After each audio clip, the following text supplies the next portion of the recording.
Let's talk about chapter 3. So in the beginning, what is the message that you're trying to get through in this chapter? Well, that chapter is actually, that's about little Nadine growing up. So some of the things I just talked about, but just sort of my story and the journey and how I came to, have all this, I guess, knowledge about beauty and health and how it all ties together. So a little bit about my journey, how I was making perfumes in grade 9, and then I was concocting things out of my kitchen, and then started importing essential oils that were of the highest quality. And then when I was 22, I opened up North America's first full concept aromatherapy store, and, just blending and concocting ever since. So that's what that chapter is about. It's fascinating to me that you've been doing this in such a young age. Did you have familial influence, or where do you think you developed this interest? I really went when we can get a bit of hindsight after a few decades of life on the planet. And, Yeah. and I know, like, I actually, where we live now in this beautiful area is where we had a cottage where I went to camp.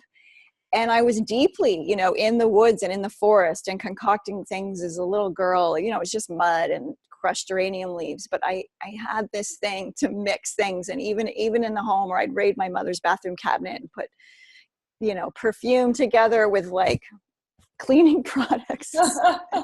That'd be like grade 1. So yeah, I was just enthralled with it. And then in grade 9, I did this perfume project and this whole book on cosmetics I found at the library. And oh, wow. That was so fascinating because I didn't really get I had all the bottles of perfume. It was all the commercial stuff and I would blend all that, but I didn't really know where it had come from.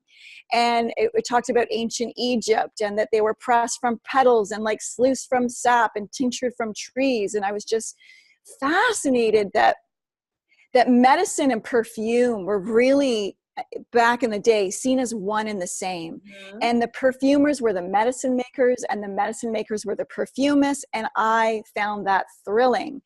And now what we have is beauty care that's these lifeless liquids. They're without reverence. They're made in a lab. They're just made in a lab and with, processed purified petroleum oil and crazy ingredients that no pore is parched for. Yes. So when I thought that, it just struck such a chord with me to combine nature with like the goo that we were going to put on our bodies. And that was really strong for me. It's so true. Beauty creates beauty. And so when you look at some of the ingredients in these incredibly well-known brands, there's no beauty in any of those ingredients. No. So one of the things that I actually did many, many years ago is, contrary to what the media was trying to tell me, I decided I wasn't going to put any of that stuff on my face. And I personally went down to just basic essential oils, things that were sort of not even multiple ingredients. How we live in a world where more ingredients means better. It was like, oh no, if it's rosehip oil, I just want rosehip oil. Yes, I just want argan oil. It's just one little ingredient with a little essential oil or a little fragrance, like maybe lavender or rose. But that's it. That's all your body needs, or your face needs, or your hair needs.